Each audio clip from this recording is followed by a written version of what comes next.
O Jardim do Éden. Nossa mais duradoura lenda. Uma história contada por uma civilização após a outra.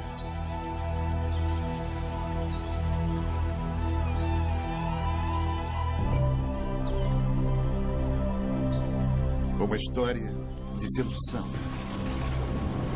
A ira de Deus. Um paraíso perdido.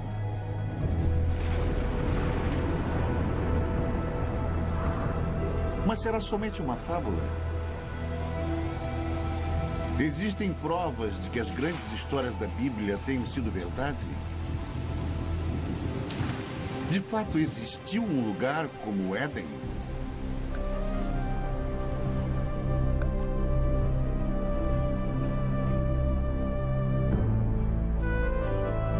Hoje, a procura pelo Jardim do Éden nos leva a uma terra seca e abandonada, a um lugar chamado Mesopotâmia. Mesopotâmia. Retorno ao Éden.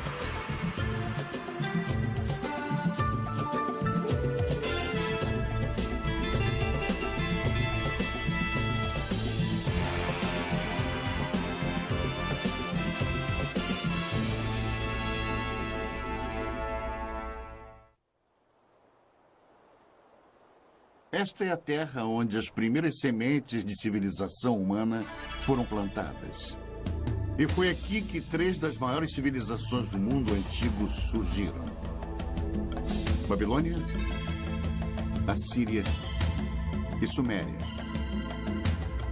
Em meio às suas ruínas, as respostas há muito procuradas para os mais profundos mistérios da Bíblia, enquanto arqueólogos percorrem esta terra em busca da origem histórica da fé. Nossa busca pelo Éden é uma viagem de volta ao passado. Primeiro até a Babilônia, a última dessas civilizações. Depois, mais distante no passado, até os assírios. Os primeiros mestres da arte da guerra.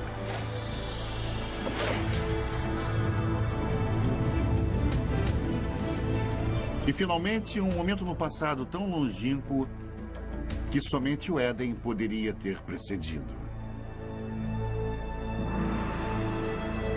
Até a Suméria e a criação da civilização em si. O grande arco da crescente fértil. Ao longo de mais de 6.000 anos, esta rica terra, situada entre os rios Tigres e Eufrates, deu início às primeiras grandes civilizações. Os gregos a chamam de Mesopotâmia. Nós chamamos de Iraque. Subpondo as camadas da história daqui, podemos trilhar as origens de nossas histórias mais antigas e nos transportar às raízes mais profundas da fé. Nossa jornada começa na margem oeste da Mesopotâmia, em Israel. Uma descoberta casual em 1947 voltaria a atenção do mundo para a arqueologia e para a Bíblia. 2 pastores beduínos estão conduzindo seu rebanho de cabras pelos rochedos de Qumran, a alguns quilômetros a leste de Jerusalém. No calho do deserto, eles notaram uma pequena caverna oculta num declive rochoso curioso. Um começa a subir. Não é raro encontrar artefatos antigos e valiosos nestes penhascos.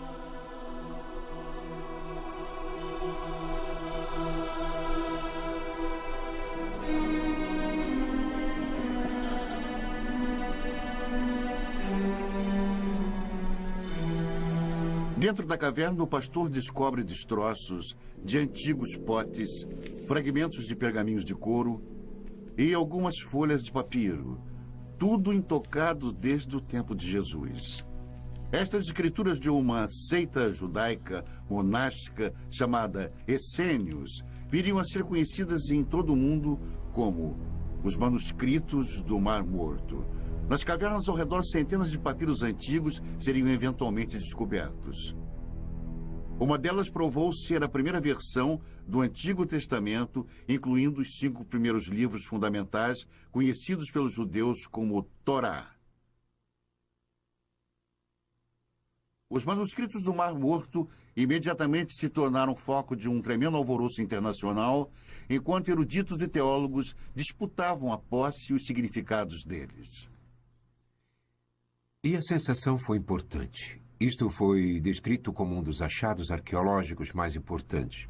E são muito valiosos para os judeus, porque eram judaicos. Eles vêm de um período fundamental na história judaica. E muito valiosos para os cristãos, porque são contemporâneos de João Batista, Jesus e por aí vai. Portanto, são muito informativos. Mas, além disso, temos uma grande ligação emocional a esta obra. A Bíblia sempre foi um livro lido sob 2 pontos de vista: o sagrado e o histórico. Mas o tradicional Torá é sempre escrito à mão. As palavras são lidas enquanto o escriba escreve. Portanto, se tornam uma oração. E cada Torá é considerado sagrado a partir do momento que é escrito. Mas a precisão histórica da Bíblia nunca foi de fato comprovada. É um trabalho que continua até hoje.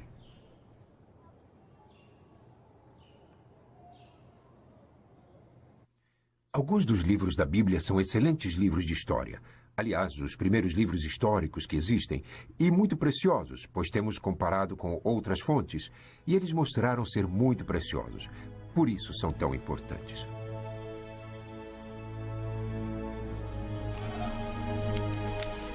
A descoberta dos manuscritos do Mar Morto foi o evento mais famoso da arqueologia bíblica, mas não foi o primeiro. A ânsia por explorar a história bíblica tem uma tradição respeitável. É uma procura que começou na Terra Santa, mas levaria à Mesopotâmia.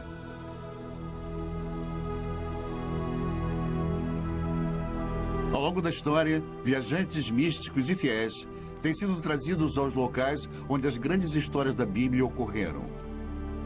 Mas com a chegada do século XIX, um novo tipo de peregrino procurou fortificar sua crença na Bíblia através da recente ciência da arqueologia. Certamente não poderia haver confirmação maior de sua fé do que provar que a história bíblica foi real.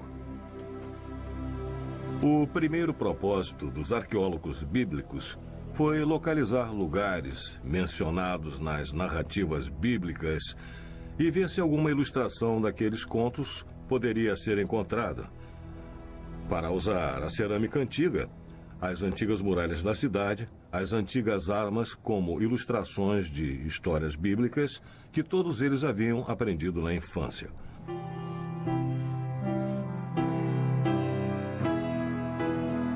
O prestígio de cada nação europeia na Terra Santa era medido pelos tipos de descobertas bíblicas que eram encontradas.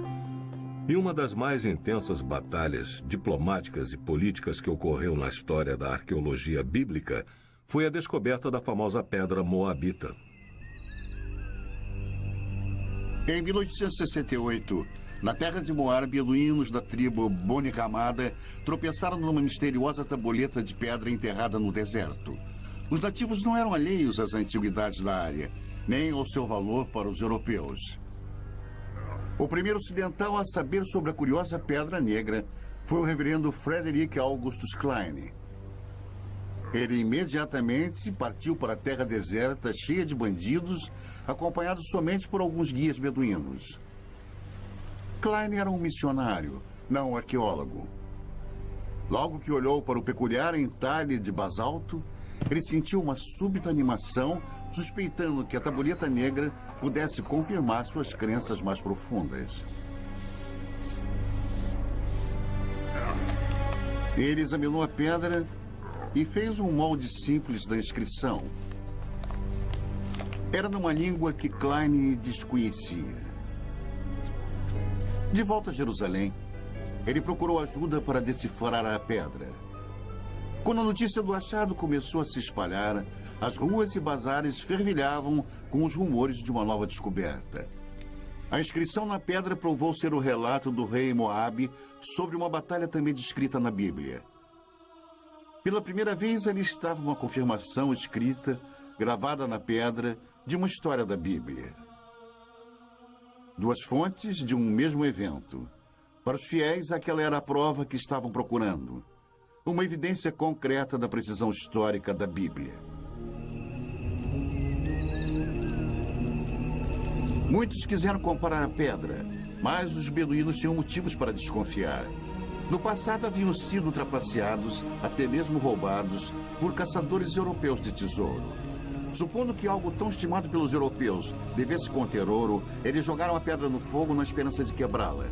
Quando o fogo esquentava a pedra, eles derramavam água sobre ela e repetiram isso várias vezes, até que finalmente ela explodiu.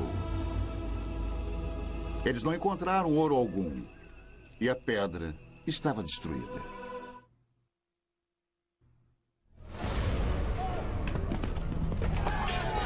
O ano é 586 a.C. O exército de Nabucodonosor, rei da Babilônia, invade Jerusalém com a ira de um Deus furioso. Estamos a quase 6 séculos antes do nascimento de Cristo. Os romanos ainda nem sonhavam com o império. É um capítulo negro na história dos judeus, enquanto a impetuosa estrela da Babilônia nasce. A Bíblia descreve o ataque babilônico. Cortou em pedaços todos os utensílios de ouro que fizera Salomão para o templo do Senhor. Todos os príncipes, todos os homens valentes, todos os artífices e ferreiros, ao todo de 10.000. Ele os levou cativos de Jerusalém à Babilônia. Os israelitas cruzaram mais de 800 quilômetros de deserto, seguindo antigas rotas de comércio pelas atuais Jordânia, Síria e Iraque até a Babilônia. Em Salmos 137, os israelitas lamentam: às margens dos rios da Babilônia, nós nos assentávamos e chorávamos, lembrando-nos de Sião. Como, porém, haveríamos de entoar o canto do Senhor em terra estranha? Fracos e exaustos, os israelitas chegaram à Babilônia, amedrontados com tamanha grandiosidade. Arrancados da modesta cidade de Jerusalém, eles contemplavam a majestosa capital do mundo antigo.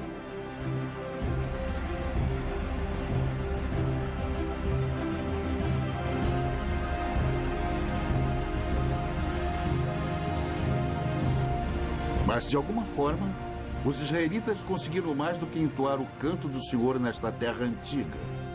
Eles também registraram. Se você pegar qualquer parte de uma fala e então escrevê-la, você está formalizando isso. Você imediatamente estabelece um texto que as pessoas podem criticar ou podem dizer: esta é a verdade, tudo mais é errado. Que eu considero como sendo o maior efeito das escrituras da Bíblia ou do Antigo Testamento. Hoje, as muralhas reconstruídas ao redor da Babilônia estampam o nome de Saddam Hussein. Mas um dia os tijolos exaltavam outro nome: Rei Nabucodonosor. Esta foi uma terra de muitos deuses e ídolos pagãos. Um local improvável para o surgimento de um dos textos mais sagrados do mundo. Na verdade, a grande diversidade babilônica criou o clima perfeito. E eles invadiram este solo cosmopolita.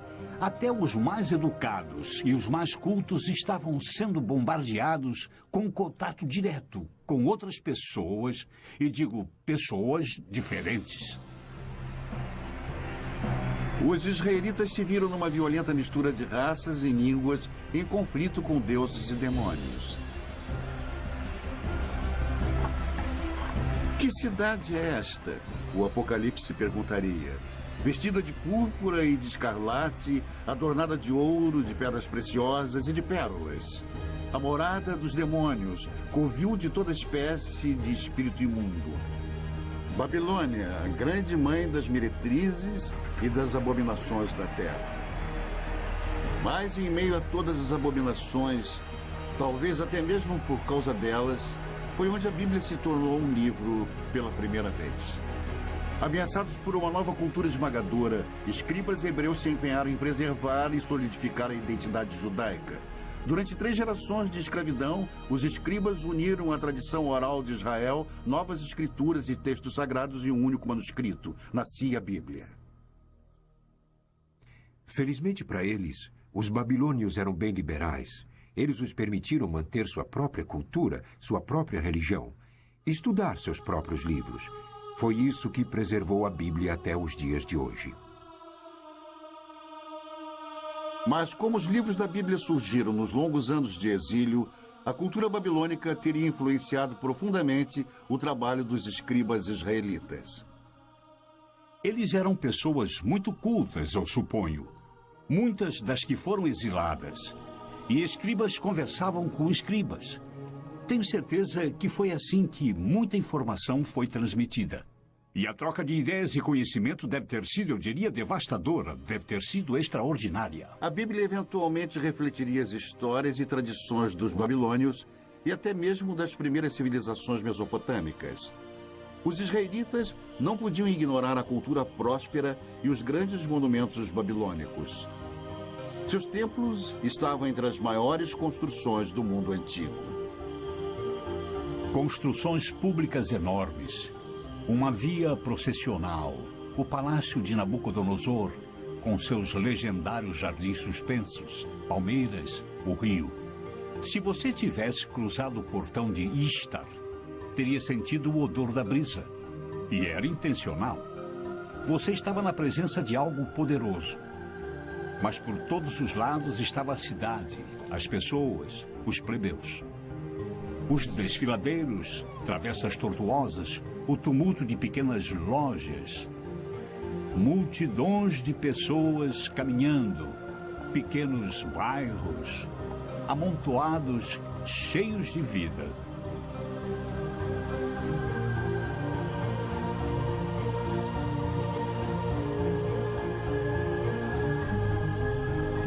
E foi aqui, a Bíblia nos conta, que um dos monumentos mais extraordinários da antiguidade subia até o céu. A Torre de Babel. Durante eras, aventureiros e peregrinos esperavam que, encontrando a famosa torre, pudessem provar a veracidade das histórias da Bíblia. Um dos que falharam teria escrito: nenhum homem ousa se aproximar da torre, pois está deserta e cheia de dragões e enormes serpentes e de bestas venenosas. Viajantes medievais afirmaram ter encontrado a torre. Esta almádena em espiral ainda se encontra no norte do Iraque. Mas eles estavam errados. Esta torre foi construída 1500 anos depois e muito distante das muralhas da Babilônia. Talvez a mais intrigante possibilidade tenha sido feita por Robert Caldwell, um arqueólogo alemão no início do século. Ele descobriu uma trincheira retangular com alguns tijolos restantes. Muitos especialistas acreditam que Caldwell tenha descoberto tudo o que restou da famosa torre. Os enormes monumentos babilônicos causaram uma forte impressão nos escribas bíblicos. Mas a herança mais duradoura que sobrevive até hoje é uma novidade babilônica ainda mais impressionante: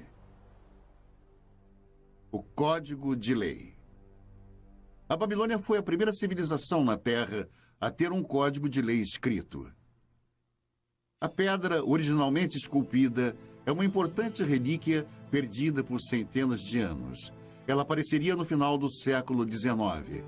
Uma pedra esculpida com um dos mais importantes documentos legais de todos os tempos. 1200 anos antes dos israelitas serem levados em cativeiro, o rei da Babilônia mandou esculpir uma pedra com as leis que carregam o seu nome. Código de Hammurabi. Estas escrituras podem ser tidas como precursoras do Código de Lei em Êxodo, Levítico e Deuteronômio. Nas sociedades em que o conhecimento e a lei são transmitidos e compartilhados oralmente, o precedente é muito importante. Quando foram escritos, as pessoas que o fizeram tinham imenso poder. O Código de Hammurabi influenciou quase toda a civilização desde a Babilônia. Hoje, até mesmo alguns de seus métodos mais primitivos de julgamento sobrevivem intacto. Hammurabi descreve um ritual chamado aprovação, um teste doloroso, até mesmo mortal, de culpa ou inocência. Em algumas remotas tribos beduínas, a aprovação ainda é praticada tal como era feita no tempo de Hammurabi. Nesta rara filmagem, um sagrado chamado Mubashi irá julgar os acusados examinando suas línguas após eles lamberem uma colher de ferro quente.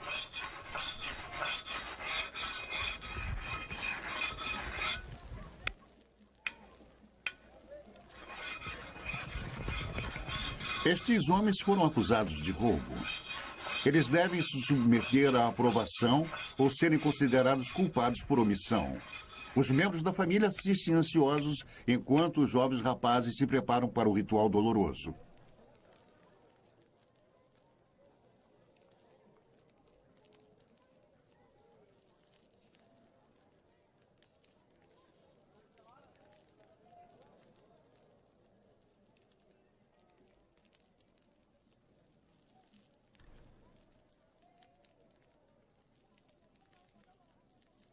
A água não alivia a dor. É para limpar e purificar o bebedor e prepará-lo para o julgamento. O homem sagrado reza e depois examina as línguas queimadas, buscando um sinal de Deus. Apenas o Mubashi pode definir culpado ou inocente, e somente ele irá determinar o destino destes homens. Finalmente, um veredicto. Um homem é considerado inocente para grande alívio de sua família. O outro não teve tanta sorte. Declarado culpado, ele irá pagar pelo seu crime. A aprovação é um intrigante reflexo atual de Hammurabi, mas suas leis chegam ainda mais diretamente ao presente através da Bíblia. Hammurabi estabeleceu leis. Ele não inovou nada. Ele apenas estabeleceu por escrito as leis às quais eram realizadas pelos antecedentes há centenas, se não milhares de anos. Olho por olho, dente por dente, e princípios como este, muitos dos quais ainda se encontram.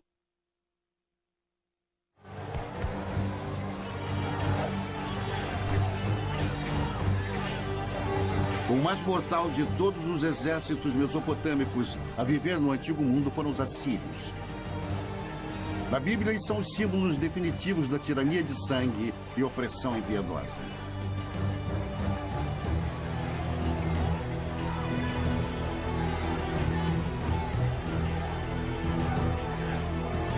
Cem anos antes de Nabucodonosor levar os israelitas em cativeiro para a Babilônia, a Bíblia nos conta que o rei assírio Senaqueribe atacou as terras dos israelitas.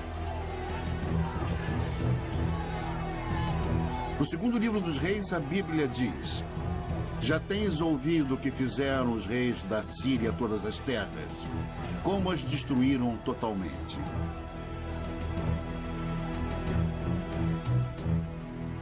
Os assírios eram dominados por reis déspotas. Eles acreditavam no poder absoluto. E poder absoluto significa controle. E o poder absoluto quase que invariavelmente se mantém no poder graças à eficiência e força militar. E os assírios mantinham uma enorme máquina de guerra forte e eficiente. E nas paredes dos palácios dos reis assírios estavam as narrativas de algumas de suas expedições, escritas de forma vaidosa, gloriosa, grandiosa e eloquente. Os assírios, eles poderiam tomar uma cidade e empilhar as cabeças dos cidadãos dominantes do lado de fora dos portões, ou pegavam o rei da cidade, o esfolavam vivo e pregavam sua pele no muro, mas todos faziam isso. O poder assírio, simbolizado pela caça ao leão real, estava nas mãos de impiedosos reis guerreiros. Até mesmo a Bíblia demonstra uma relutante admiração. Eis que a Assíria e todos os grandes povos se assentavam à sua sombra. Ezequiel 31. Enquanto a cidade de Roma estava no início, a Assíria era o maior império do mundo. Por mais de 1000 anos, os detalhes sobre a civilização assíria eram poucos, Até a grande capital, cidade de Nínive, era desconhecida pelo mundo moderno. Então, em 1852, estas ruínas abandonadas foram exploradas pelo arqueólogo britânico Austin Henry Lerdy. O que Lerdy encontrou aqui no norte do Iraque foi nada menos do que a morada real de Nínive, um tesouro intacto da civilização assíria. Cavando a terra como um minerador, Lerdy descobriu grandes touros alados e obras de arte espetaculares escondidas dos olhos humanos por um milênio. O mundo estava admirado e vibrante com a nova descoberta. Nínive era outra cidade bíblica encontrada, mais uma confirmação da precisão histórica da Bíblia.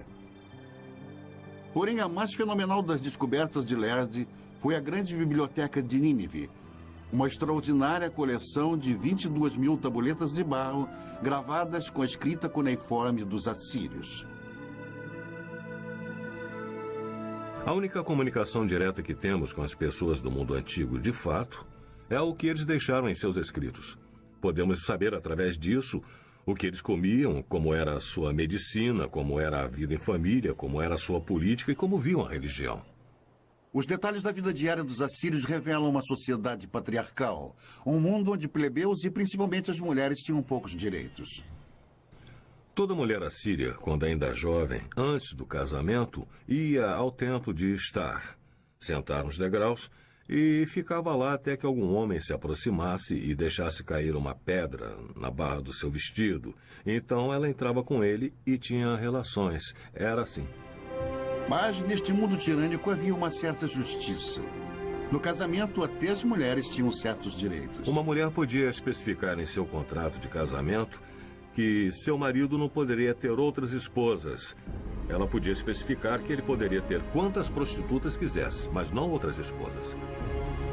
Mas se as mulheres comuns tinham direitos limitados, descobertas recentes revelam que as rainhas assírias dispunham de grande privilégio. Em 1989, o antigo palácio de Nimrod, ao norte do Iraque, foi o palco de um surpreendente achado. Os especialistas a consideraram a mais significante descoberta desde a tumba do rei Tutankhamon, o tesouro de Nimrod. Enquanto nós limpávamos uma das salas, descobrimos que havia algumas indicações de um túmulo no subsolo. Nós tiramos tudo e tentamos nos dividir. E descobrimos que ali havia corpos de pelo menos 2 rainhas. Densos braceletes de ouro ainda enfeitavam os seus ossos. Um tesouro real, enterrados há mais de 2000 anos. Esta filmagem memorável, feita por arqueólogos iraquianos, é um registro exclusivo de suas extraordinárias descobertas. Pela primeira vez, a tumba de uma rainha assíria foi encontrada intacta. A sepultura real ainda exibia uma maldição para proteger suas ocupantes. Para aquele que abrir o lacre e me retirar de minha tumba, que seu espírito vague sedento sob os amargos raios do sol, e que os poderosos deuses do inferno permitam que seu corpo e sua alma jamais encontrem um descanso eterno. Ignorando a maldição, os arqueólogos escavaram mais de 56 quilos de joias lindamente esculpidas, globos de cristal e requintados entalhes. Os antigos assírios eram mestres ourives e artesãos. Mas o valor desse tesouro é bem mais alto do que vale em ouro. Quando mortas, as rainhas assírias esbanjavam riquezas. Mas em vida foram seus reis que fizeram história. Reis com sede de impérios. No ano de 701 a.C., o rei Senaqueribe e seu exército se puseram a caminho do deserto em direção ao mar Mediterrâneo. Os corajosos assírios estavam determinados a conquistar tudo que passasse em seu caminho. As cidades de Judá, inclusive Jerusalém, e seu rebelde rei Ezequias. Fortalezas e mais fortalezas tombavam diante dos assírios, mas foi a cidade de Laquis cuja brutal destruição está nos registros históricos e na Bíblia. O cerco a Laquis É um ótimo exemplo de como o exército assírio invadiu a cidade, a cercou, a sitiou e a conquistou, e levou seus habitantes como escravos, os que não foram executados, homens, mulheres e crianças. A técnica era muito simples, era uma conquista bruta, rápida e sistematicamente eficiente. E nos baixos relevos dos palácios assírios, dá para ver os mecanismos de cerco, os soldados avançando nas colinas com os escudos por cima os protegendo dos entulhos atirados. Mas eles não tinham chance.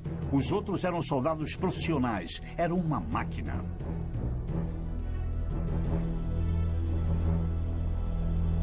Da cidade capital de Jerusalém, o rei Ezequias sabia que um ataque assírio era inevitável. Ele tratou de fortificar a cidade e ordenou a escavação de um aqueduto subterrâneo, um empenho desesperado para proteger o fornecimento de água na cidade. Diante de um cerco, o plano de Ezequias funcionou. A Bíblia conta que Deus salvou Jerusalém e o rei da Assíria voltou humilhado para sua terra. A versão de Senaqueribe do conflito foi encontrada num prisma de argila enterrado em Nínive.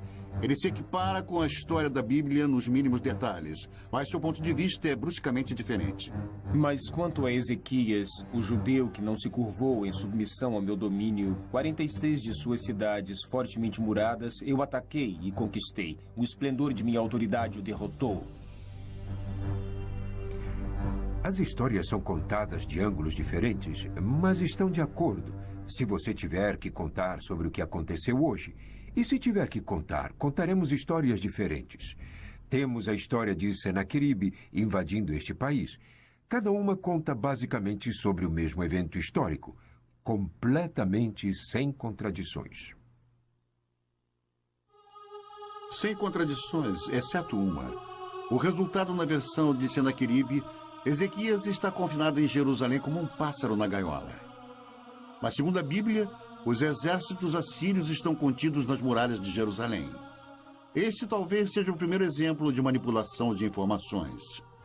O Deus dos israelitas dá a última palavra. Eu vou destruir os assírios em minha terra, a Bíblia diz. E assim disse o Senhor que os assírios serão derrotados. Muito antes, o Onipotente tinha desperdiçado uma civilização inteira. Não há uma única menção do nome deles na Bíblia, mas eles foram chamados Sumérios e contaram a história de uma grande inundação.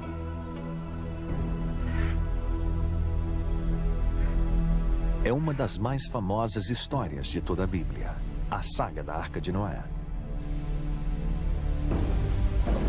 Um Deus raivoso, um barco de madeira, um dilúvio. É a história de Noé e sua família fugindo para a arca com cada espécie de animal e sobrevivendo ao castigo da inundação, enquanto o resto da humanidade é destruída. É uma história primitiva, mexendo com nossas esperanças e medos mais profundos. Uma história encontrada na Bíblia, mas também em outro texto antigo, um texto descoberto nas ruínas dos Sumérios.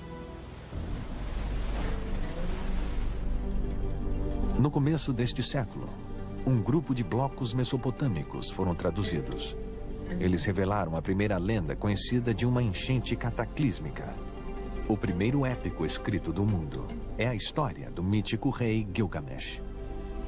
A história dele sobre uma grande enchente precede a da Bíblia por pelo menos 2000 anos. Por 7 dias e 7 noites, uma enchente tinha invadido a terra e o barco gigante foi lançado pelas tempestades. O barco navega até uma montanha. Ele solta os pássaros, que é a história que tem uma semelhança com a enchente bíblica. É uma história maravilhosa. Mais de 5.000 anos atrás, a história do grande dilúvio foi contada primeiro aqui, nas cidades antigas da Suméria, Uruk, Eridu e Ur. Na Suméria, encontramos o início de quase tudo que nos fez civilizados. Eles inventaram a roda, o governo e a jardinagem. Suméria, a primeira civilização na Terra. Em uma terra sem pedra, eles projetam tijolos de barro, como aqueles ainda feitos e usados hoje. E daqueles simples blocos de construção, eles levantaram os primeiros grandes monumentos, chamados zigurats, construindo templos que invadem dezenas de metros pelo ar. Os sumérios inventaram 1 minuto de 60 segundos e até mesmo o adolescente problemático. Onde você foi? Não fui em lugar nenhum. Se você não foi a lugar nenhum, por que fica perdendo tempo? Vá para a escola. Fique na frente do seu professor. Narre a sua lição de casa, escreva o seu trabalho. Você me entendeu? Sabemos sobre os sumérios, o que fizeram em suas vidas diárias, graças à mais impressionante invenção deles, a escrita. Nós conhecemos a mais antiga lenda deles e seus segredos mais íntimos, porque alguém escreveu. Foi algo que ninguém havia feito antes. É uma janela, mas uma janela que é composta de várias partes, algumas das quais podemos ver e algumas não. Nós necessitamos de muito mais do que temos. Então, o que temos é espetacular. Em alguns casos, nós também temos que ter em mente que há parte das vidas das pessoas que nunca vemos e que nunca veremos porque há pessoas cuja escrita não foi levada em conta. 5.000 anos atrás, alguém escreveu sua história na argila, nos dando uma ideia de um mundo no seu primeiro relance de civilização. Como um povo, os sumérios eram de certa maneira muito autênticos. Eles se preocupavam sobre conhecer outras pessoas e beber cerveja e coisas assim. E há várias coleções de poemas que relatam as preparações de uma mulher para o seu amante e como ela se veste e espera pelo seu amante. O centro desta civilização era a cidade perdida de Ur, onde se imaginava ser o lugar de nascimento de Abraão, o primeiro dos patriarcas bíblicos.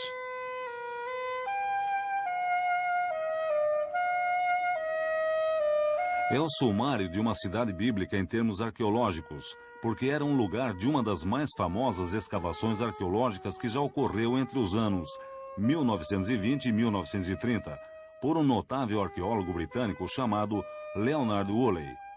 Um arqueólogo britânico descreveu a arqueologia como sendo a ciência dos detritos ou restos, o que é verdade. Mas me dê um arqueólogo que possa fazer pedras e ossos e tijolos e potes criarem vida. Leonard Woolley era assim. Ele pegaria pessoas num passeio por um pequeno quarteirão de Ur, onde as fundações da casa estivessem expostas, e conforme fossem andando, ele falaria da vida das pessoas que viveram nestas casas. Falaria sobre os fornos, as janelas, os tetos rebaixados, os móveis. E Ur, nas mãos de Woolley, ganhava vida. Woolley cavou este enorme buraco. Ele ia através da cidade e se tornava cada vez menor. E então havia esta inútil camada de lodo. E Woolley recontava como a mulher dele veio e olhou para aquilo. E ela era uma senhora simples. Olhou para aquilo e disse: "Oh, aquilo é a enchente." E luzes se acenderam. E Woolley disse que isto era uma evidência do dilúvio bíblico. E o que ele fez? Trouxe dinheiro. E Ur foi uma das escavações que foi vendida brilhantemente.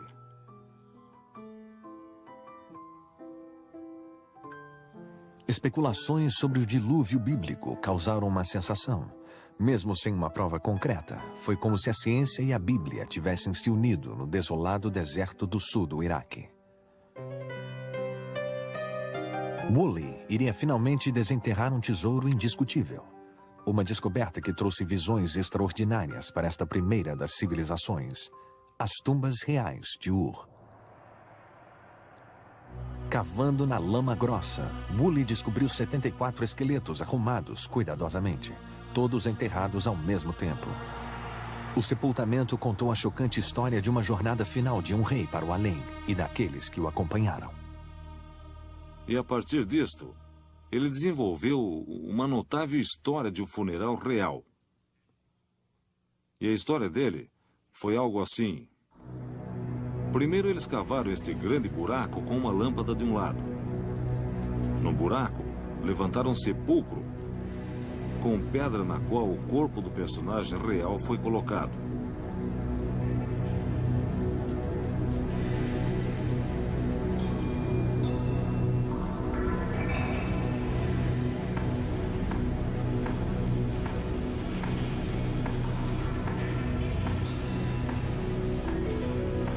Então, a corte inteira entrou no buraco.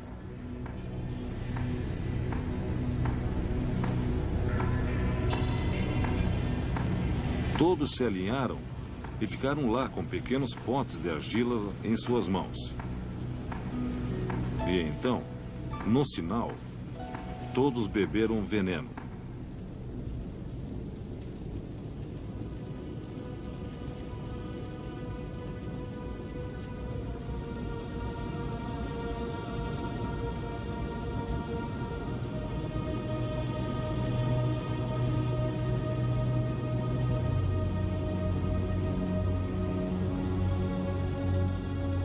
Deitaram e morreram. Então, o príncipe foi para o seu túmulo acompanhado por todos os seus seguidores.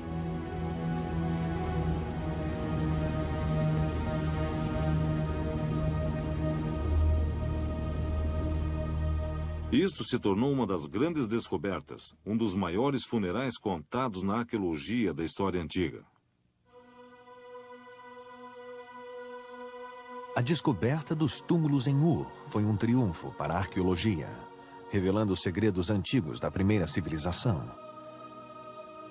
Mas a ciência sozinha pode nos levar só até lá. Onde a trilha acaba, o épico de Gilgamesh traz as pistas atormentadoras finais. Pistas que nos levam de volta a um jardim e a um lugar chamado paraíso.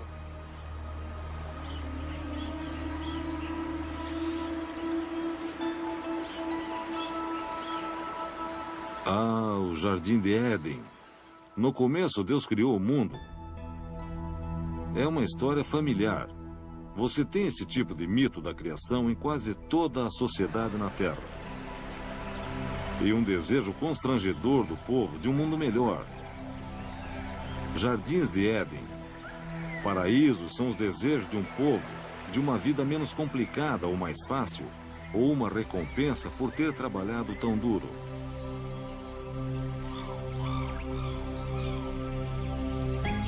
No antigo épico sumério de Gilgamesh, o nome dado ao paraíso é Dolmen. É um lugar além da habitação humana normal e como se apresenta no mito sumério da enchente, que é onde os sobreviventes da enchente foram morar. E há outros mitos que mostram Dolmen como um lugar onde tudo era perfeito. Dolmen aparece na lenda mesopotâmica como uma espécie de jardim do Éden. Como um tipo de paraíso, um lugar de verdejante frescor e água abundante, e ventos e brisas. É um lugar de maravilhas, um lugar perfeito. É também o lar para uma serpente. No épico antigo, a serpente rouba a flor que gera a imortalidade. E assim como Adão, Gilgamesh deve deixar o jardim e morrer. A ideia do paraíso parece universal. Mas no que se baseia? Este lugar existiu?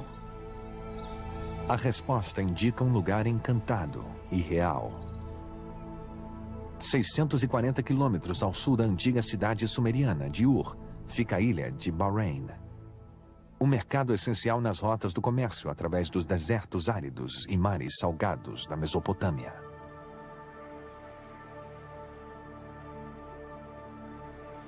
Hoje, Bahrein não é mais um paraíso, mas foi uma vez viçoso.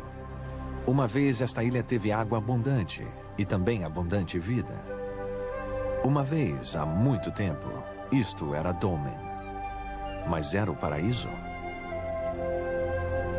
Comparando com o deserto nos arredores, certamente parecia ser. Havia tanta água aqui que o que é agora é uma ilha deserta. Floresceu. Era um jardim produzindo frutas suculentas. E havia pessoas aqui que aparentemente levavam uma vida abençoada.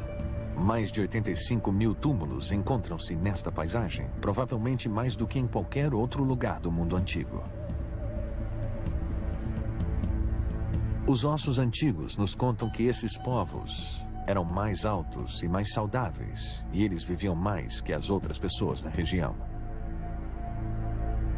E nos túmulos está a mais surpreendente chave: os restos de cobras, ritualmente embalsamadas em algum lugar no passado há mais de 4.000 anos. Aqui em Bahrein, nós encontramos a serpente do mesmo jeito que a encontramos no épico de Gilgamesh, e do mesmo jeito que a encontramos na Bíblia. Nossa jornada de volta ao tempo cruzou as terras onde os babilonianos, os assírios e os sumérios antigos uma vez estiveram. É possível se arriscar ainda mais para a terra que oculta as pegadas de Adão?